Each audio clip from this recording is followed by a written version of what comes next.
Okay. Good morning, Bob. How are you this morning? Good, Erica. How are you? Thank you. So before we get started, I just wanted to formally introduce you to our viewers. This is Bob Beck. Bob is the Chief Administrative Officer for Beaver County. Bob, how long have you been with Beaver County? I've been here about 11 and a half years. Okay. Perfect. So what I'm hoping to discuss with Bob this morning and what you'll see on some of my future videos is really just talking about regional collaboration and where that has come and where it is going. We've seen a lot of changes through the Municipal Government Act, particularly in 2017. The big change was that all municipalities with a common border have to have what's called an Intermunicipal Collaboration Framework, or an ICF as we call them in the industry, with their neighboring municipalities. And Transitional Solutions has certainly helped a number of regions in the province on those intermunicipal collaboration frameworks. And Beaver County was one of those areas that we worked with. So, Bob, maybe you could tell us a little bit about how you started that relationship. And I believe that many municipalities had relationships with their neighbors far before the introduction of ICF. So maybe you can just tell us a little bit about the relationship with some of the municipalities in your region pre-ICF. Sure. So there's 5 in our region. There's Beaver County is the rural, we're the county. We've got 2 towns, Tofield and Viking. Tofield's about 2,100 people, and Tofield's about 1,000 people. And 2 villages, Riley and Holden. Riley's about 500, and Holden's about 400. And you know, the history of intermunicipal cooperation in our region goes back far before I arrived here. So I stepped into a good situation. The relationship was really good.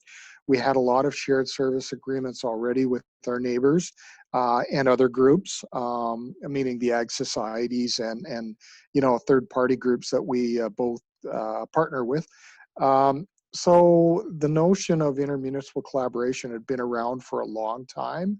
And so when I see around the rest of the province that when the ICF requirement came in, it became a tough project for many to take on, is because they didn't have that history. And we were lucky we did.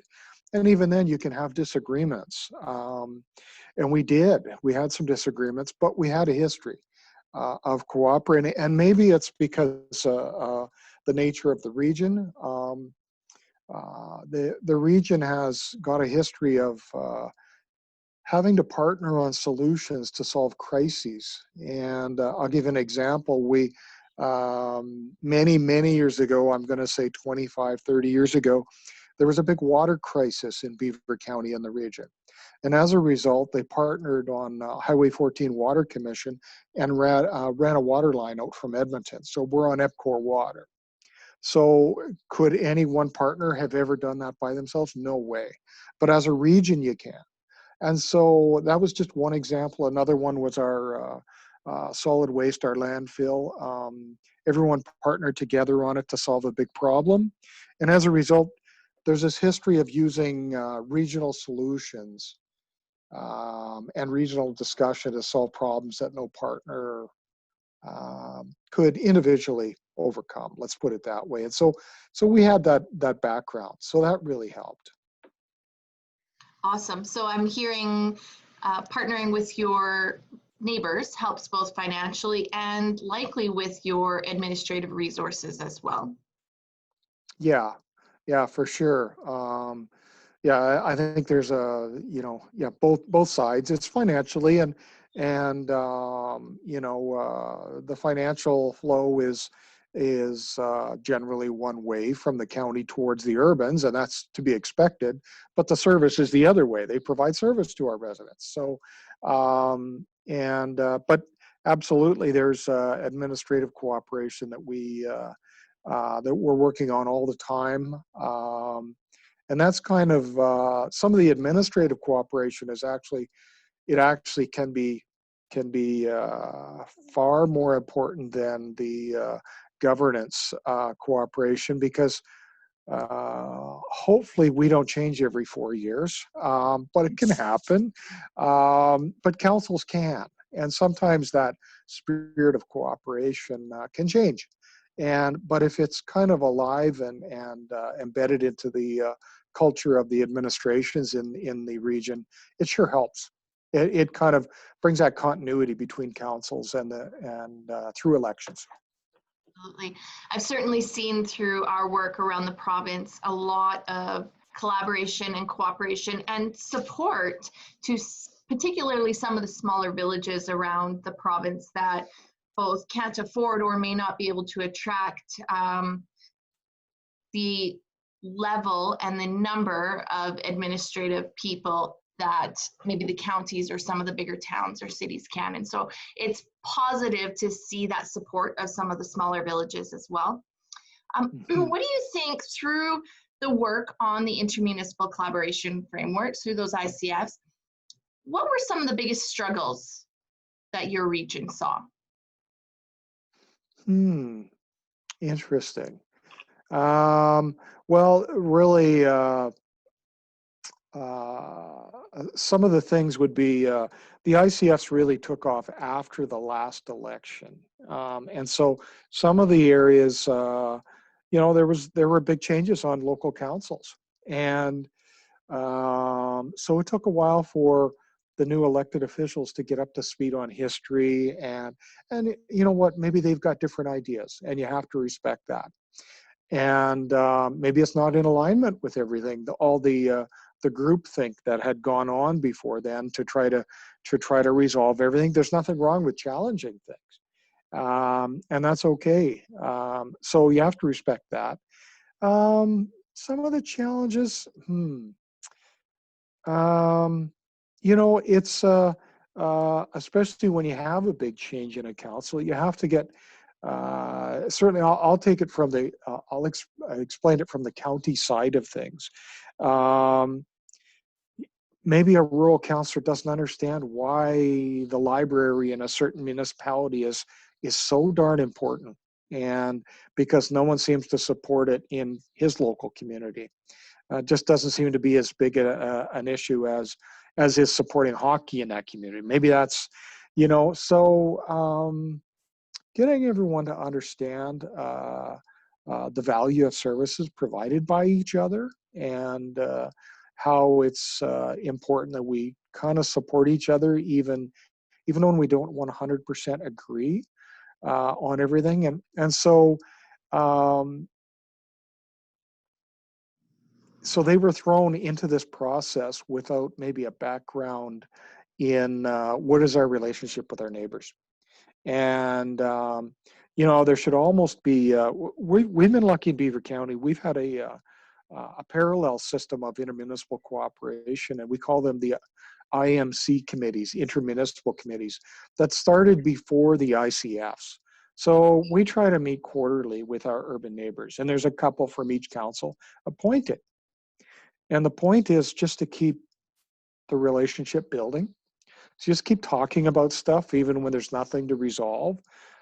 Explore new opportunities, and then when something arises, there's a bit of a relationship there between the elected officials, and you've got a bit of a level of trust going into the new challenge, opportunity, problem, to be able to work it out. And when you're thrown a new project from the province like the ICFs, but you don't have this the background of just a relationship, I can see why that's so tough for some parts of the province to really start on day one. We had good backgrounds in relationships, so we had that head start.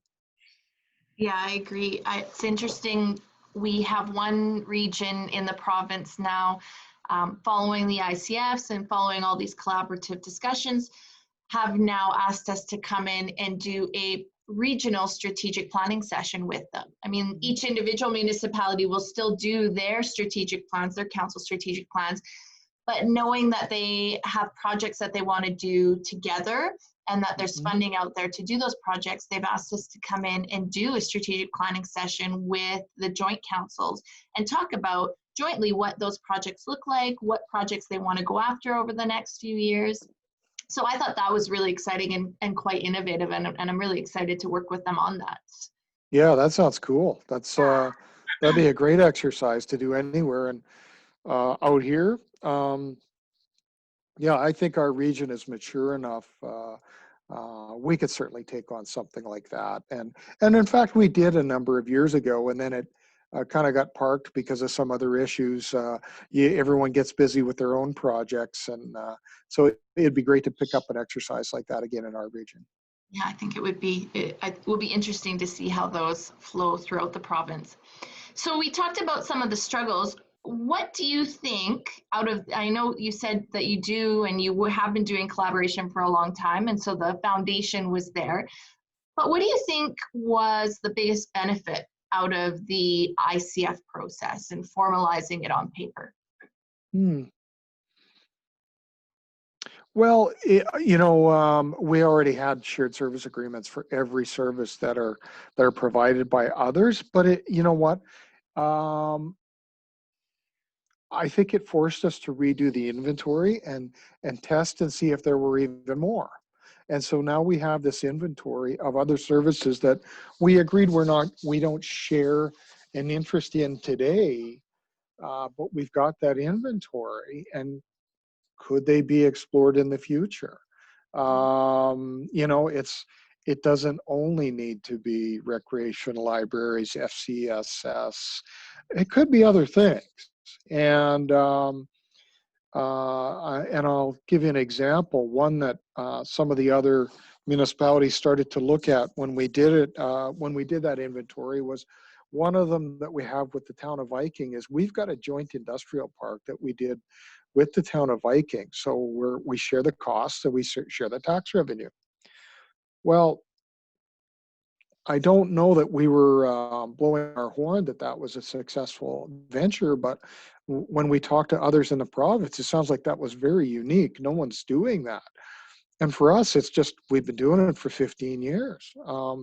It's just not that big a deal. And so having that as part of our inventory, the other urbans kind of saw that and said, well, maybe we could explore that in the future. And we said, sure, we could explore it. I mean, because we've done it once, it can be done again. So that's kind of one of the things, I think there's a shared, one of the things that came out of it was certainly on the county side is it's important for us to understand what the urban neighbors are going through in some of their issues, and why it's important for us to have a strong urbans within our county. I mean, it doesn't benefit us to have uh, certainly a non-viable municipality, but even one that's not vibrant, not growing, not providing services. I think it just helps our residents and it helps the region for them to be vibrant, dynamic, growing if possible. And again, it's almost like it's just the shared understanding of where each other is in this position is in the relationship is probably the most important thing to take out of it. The other thing that happened at the same time was uh, for once in Alberta's history in the last 25 years, the rural started to get impacted by financial conditions. For years and years, we were, we had it really good and we saw a lot of growth. And during this ICF process, growth really stalled for us. And then the assessment started to drop. And so it was good to have our neighbors at the table for them to see it firsthand. And they kind of got it. They absolutely got it because they were there with us, and so we didn't. I got to be honest. Our urban neighbors were just very reasonable. They weren't asking the county to pay a king's ransom. They were just, they wanted to see value for the investment that they put in, but they kind of understood that we were about to undergo some real constraints. So again, just having them at the table the whole time for that discussion made that whole adjustment a little bit easier. So as opposed to some regions that I see in the headlines today that they're really going to have to turn off the taps to intermunicipal cooperation due to loss in assessment, I'm not sure that we will have to. I think we've kind of planned for it. Everyone's kind of tightening their belt together, and it's kind of more, we're dealing with it regionally, and there's a good spirit of cooperation there. That's awesome. And definitely, I know through COVID and just through some of the economic times right now, I know that some of those rurals are getting hit a little bit harder right now. And because they have some assessments that are quite large. And so the loss of one or two of those large assessments hits their pocketbook a lot harder than maybe some of the urbans. And then certainly we had the fun go around with the changes in linear assessment, which got everybody a little bit nervous this year. But certainly I think you're right. And working together, there are going to be times when the urbans are going to be hit a bit harder and times when the rurals. And if you continue with that collaborative framework, then certainly I think together you get through it, right? Yeah. So, Bob, we're seeing a lot more as consultants, and we're doing a lot more in the way of regional governance and amalgamation studies. Why do you think that is? Do you think it's because they've gone through the ICF process and maybe they're getting, do you think it's a financial thing? Do you think it's a, hey, this is working now, let's see how far we can take it? Why? What do you think the reason is? Well, we've got a whole bunch of factors. In Alberta, we're just like everywhere else in the Western world. There's an urbanization going on. Except for some rural areas that are still growing because of resources, in general, there's a shift, a depopulation in the rural areas, and a move to the urban areas, the large urbans. And there's just, I know that we all try to do some initiatives to try to stem that tide. It's a force we're not going to be able to fight with. It's just going to continue on as our demographics change and we all age. We need to access different services, and the nature of industry in the rural areas is changing as well. So we've got, agriculture is changing. Becoming a lot industry. Certainly oil sands, AI is very important, so maybe less employment opportunities there. So we've got a demographic shift that's happening in the rural areas, so we're all fighting. So we do our best to encourage new people to move out, and it's really hard. It's a constant battle. And so there's a decline in population that's going to happen over time. With that comes some, absolutely, the financial pressure that comes with it. And the province has introduced some new things that really probably haven't helped in that regard in the last couple of years. Even little things like all municipalities paying for policing. Well, the county, we can figure that out. We're big enough. Some of the bigger urbans that didn't have to pay before, they were under 5,000 population, but they're big enough. Maybe they're 3,000, 4,000 people. Maybe they can adjust. Maybe they can figure that out. But these small towns and villages, that's a new cost. And can they adjust to all these new things? And it only takes in one of these towns or villages, one business to pull up stakes and relocate to really screw up their assessment base and put it onto residential side of things. And then they've lost the competitive advantage for residential people to live there. So there's a bunch of different pressures. So that's the financial one. Out in our area, we've got a double whammy we've got education funding pressures.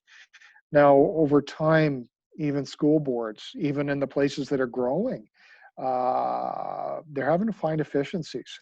Even though they've got more students, the funding allotment from the province maybe isn't keeping up. Well, we've got special pressures in our area because we're actually losing numbers of students.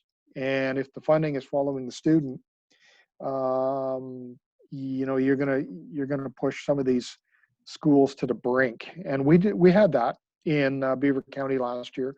We had a school closure, and a school is completely out of one of our villages, the village of Holden.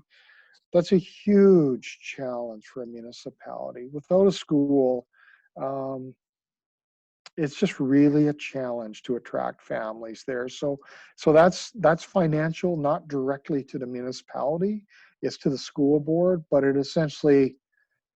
it rips out the biggest amenity and the draw to a community. I mean, you could rip out a lot of businesses, but the second you rip out the school, it's just presents a new challenge. And so I think these cumulative things start people thinking, you know, is it worth going on? Should we just be talking to the county about doing something different? Is it really worth it? And I know that because I've heard from some of those people in other places. I had the privilege to sit on one of the viability reviews for a neighboring municipality.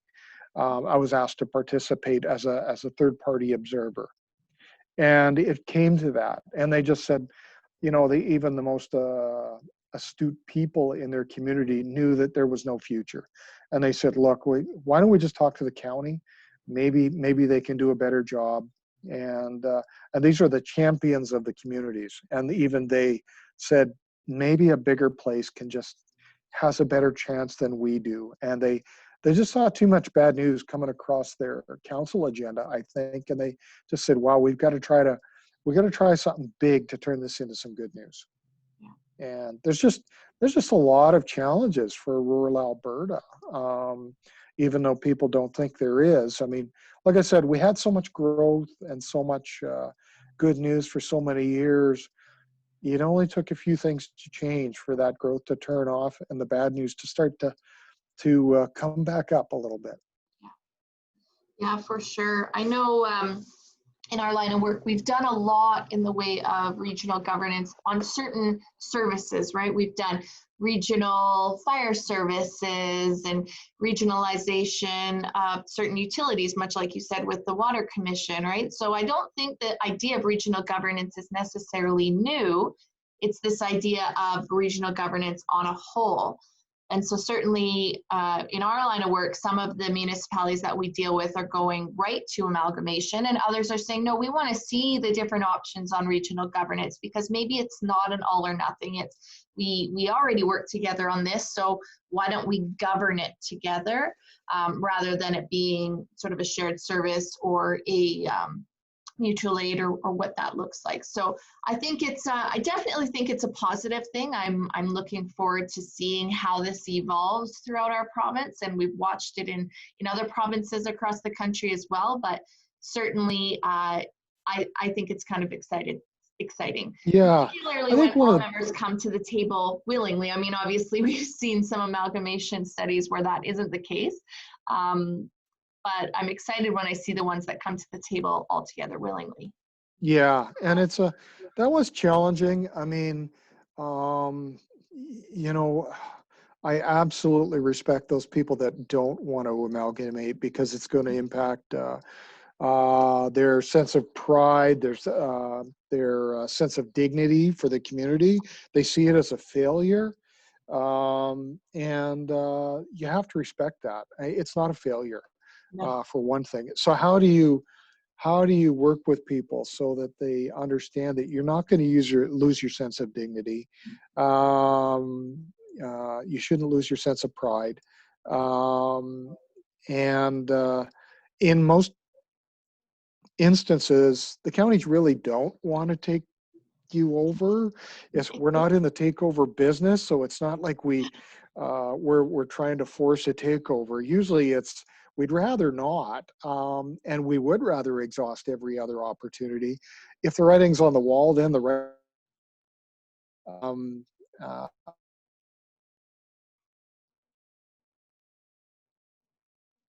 I've seen it be really positive where there's been almost no objection. You know, when it goes to the vote, it's like 95-5 in support. It's because that relationship's been there a long time.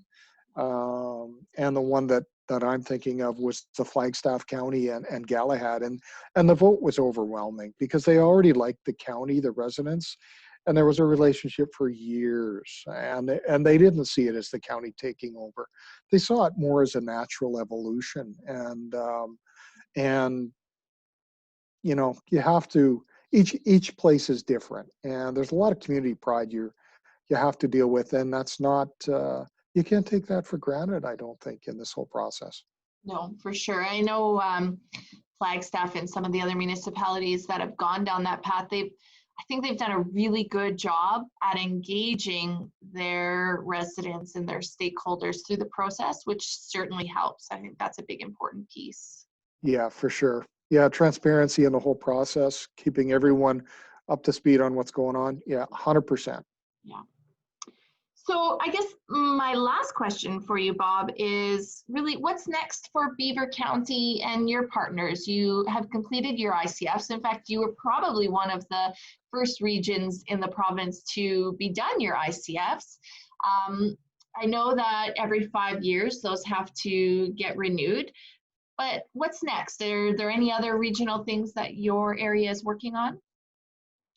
Well, we just concluded one, which is another success story, I think. So we've got we share ownership. We're all partners in in our regional landfill, which was a regional waste commission, and we over the years converted that from a service that cost us all in a requisition form to a revenue generator, because we had strong leadership at the organization, and they managed to get contracts with Edmonton and other municipalities outside our region to the point where we converted it to a municipally controlled corporation. This just happened September 1st. We've got an independent board of directors, completely outside our region. These are just people from the business community, like any other public company might have. And so, you know, we're showing a bit of courage in some of these initiatives. I think our region knows that we can't sit on our hands and hope that investment and good news happens to us. We kind of have to make some good news. And if you're not doing that with your partners, you know, nothing good is going to happen. And I'll give you an example. Just this morning, probably 15 minutes before we started our talk, I received an email from one of our neighboring municipalities, a CAO, about a new initiative. And at first blush, it probably doesn't fit the category of what we could access the grant for. I mean, where we're going with this is we'd like to access a grant. But you know what? It's that spirit of, let's look at it and let's see, because we're constantly looking for new things to benefit our region. We don't know what that's going to be. We're working on some things. And I think that it would really help all of us if the province would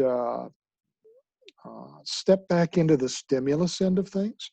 So right now you can get a lot of money for ACP grants, as you know, to study some things. And we've studied a lot of things. And what we actually don't need to study too much anymore would be a little bit of startup capital. That would really be cool.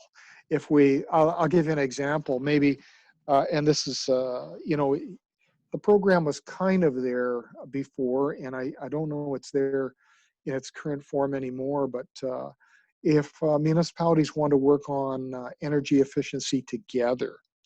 And so if you worked on energy efficiency by yourself, maybe there was a grant available for X dollars. But if you worked on it together, maybe that it should be X times 3 or X times 4, right?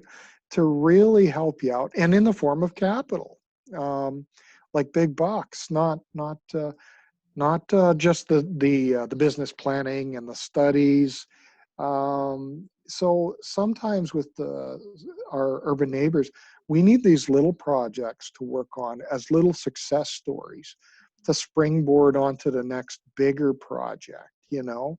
And I see that the province and others could really step forward with something that would, encourage cooperation as a success, and then help you to think about the next thing. And so those are some of the initiatives that I think we could probably work on. Everyone is looking for, right now, the Alberta economy is challenged. We're all looking for new investment. The important thing is we should probably, hopefully within our region, we're not competing against each other. Hopefully we're competing with others outside our region, and we can share within the region.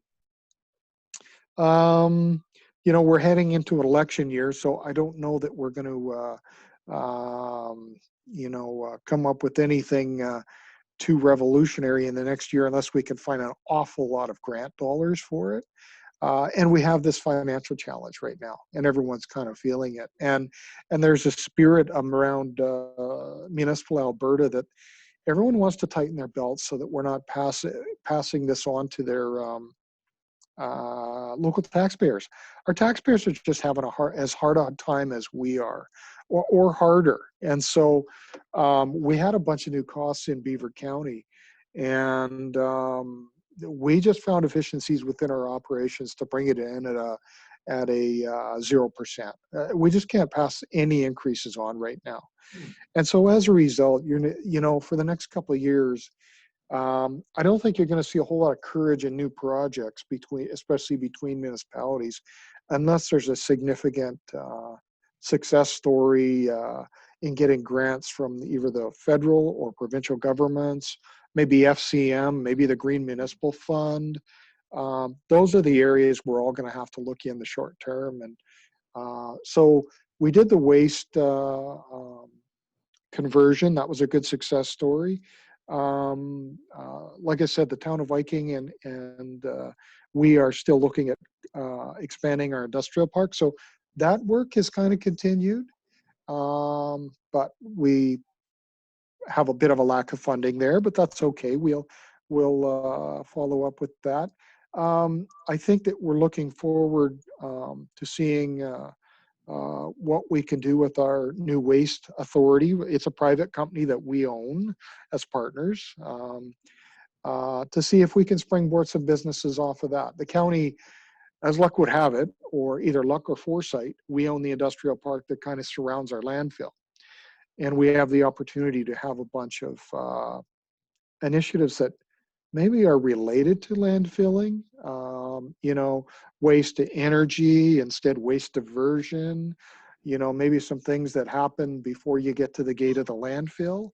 And that's what, maybe we're looking at some of those things for our region. And there's certainly an opportunity, to look at how we could do that with our nearest neighbor here, and that's the village of Riley. Maybe there's an opportunity for us to partner several ways, maybe us, the village, and the waste authority, and see some new things that benefit everyone. It's interesting. It's in a previous life, I worked in oil and gas, and I used to work a lot with Indigenous communities. And I think that's one thing that Indigenous communities do really well, is a lot of them have a group of companies that are sort of quasi-private, but also funds go back into the community. And so it's kind of interesting. It made me think of that right away. And it's positive that you were able to find efficiencies within your organization to be able to offer your residents a 0% tax increase. And I know many municipalities around the province are trying to do the same, and some of them have had to cut some service levels in order to do that. Certainly that's an area of work that we've been doing a lot over the last sort of 8 months, is around those organizational reviews and efficiency reviews to see if we can help them find some of those dollars. So certainly you're not alone, and I commend you on being able to find those efficiencies in-house. So that's very positive.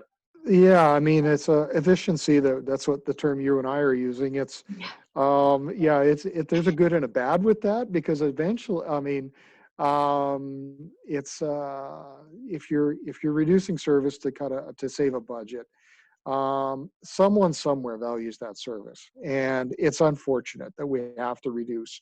But at the same time, about 2 years ago, we started a process internally on priority-based budgeting, and so it forced us to do an inventory of every service we provide. And I would encourage any municipality that has not done that, do some form of it. It forces you to take stock of everything you do. And then during the discussion, eventually one or two counselors will invariably say, well, why the heck do we do that? And, everyone will say, well, most people will say, we're not sure, we always have. and they're kind of going, is there another way? Yeah. And that's just how some of these things are happening. So we've managed to do that a little bit this year, and we've got some options. If these difficult times in Alberta continue for several years, we'll probably have to start making tough choices. This year, we didn't really have to make any really tough choices. But as it continues on, and I sure hope it doesn't for the rest of us, but if it does, we've got to make some tougher choices. And these are services that are very valuable to people. And so there's, even though I might not use the service, someone does. And so to them, it's their most important service. And you just hate to do that. So I think sometimes it's also just touching base with your stakeholders again and finding out what is important to them, right? I know in the community I live in, with some of the cutbacks through COVID and inability for staff to come in, the length at which the grass in the parks would get to before they would get cut. And I understand, and working in this business, I'm like, okay, that's clearly a service level that is being cut in order to maintain budgets. And but if you would ask me and a number of the people in our community that go to those parks and take our kids to those parks, that wouldn't be the service level I would cut, because it gets to the point where now there's a bunch of mosquitoes and my kids don't enjoy playing in the grass anymore, and our outdoor activity is cut back. And so it's interesting. I think when communities look at cutting service levels, and I think if things don't change, that might be what has to happen. If there's an inability to find further efficiencies, then maybe service levels do need to be cut. Making sure we engage with the communities to figure out where they value, what service levels they value, and I think it's going to be an important process. Yeah, and we've got one of those out there right now. We've got a Survey Monkey for our campgrounds. So it's a service that, usually in a rural municipality, campgrounds are a bit of a drain on money. They cost more than they generate, and so they're quite often the first. And so we've got a survey out there asking our stakeholders, what do you value? What are your thoughts about changing how we operate it? How would you feel about closing them? And so we'll have those results at the end of the year. We're going to close, I think, the survey December 31st. But that's exactly the exercise, is you better touch base with your stakeholders. And so far, I'm seeing that it would be a real negative in a pandemic year to close campgrounds, even though they may not be financially the best investment. They're an investment in mental health and social well-being, it seems. And so, maybe in another time, it might be a different choice, but people can't travel, so they want to travel close to home. So that's an example exactly what you said about touching base with the stakeholders to see what they have to say. Absolutely. Sounds kind of like swimming pools, right? Yep. They don't make communities money, they cost them money, but when people want to move to a community, I think that's certainly one of the things that they look for. 100%. Yeah. Amenities. Yeah, yes. For sure. Yeah. Awesome. Bob, well, I wanted to thank you so much for taking time to chat with me about this. Certainly we loved working with you in your region, and